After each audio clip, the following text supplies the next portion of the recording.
રાજસ્થાનના બે કુખ્યાત આરોપીઓ ઝડપાયા છે। અમદાવાદ ઝોન 7 એલસીબીએ આરોપીઓને ઝડપી પાડ્યા છે। વર્ચસ્વની લડાઈમાં ઉદયપુરમાં કરી હતી હત્યા। આરોપી પર 10,000ના ઇનામની જાહેરાત હતી। આરોપીઓ સામે 15થી પણ વધુ ગુના નોંધાયેલા છે।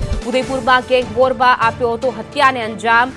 નાઈમ ઠોકર અને જાવેદ દાંતના વચ્ચે ગેંગ વોર હતી, જેને લઈને હવે પોલીસે કાર્યવાહી કરી છે।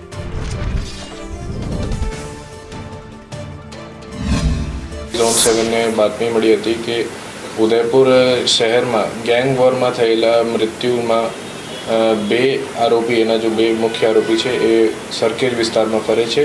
એના તરત જ એક્શન મોડમાં આવીને એલસીબી ઝોન 7એ બંનેના ધરપકડ કરી હતી અને પૂછપરછ દરમિયાન તેની ઓળખ જાવેદ ઠોકર, નઈમ ઠોકર ગેંગના એ ગેંગ કરીને એની ઓળખ આપી અને નઈમ ઠોકર ગેંગના મેઇન સૂત્રધાર નઈમ શેખ અને બીજા કુંદન કુશવાહ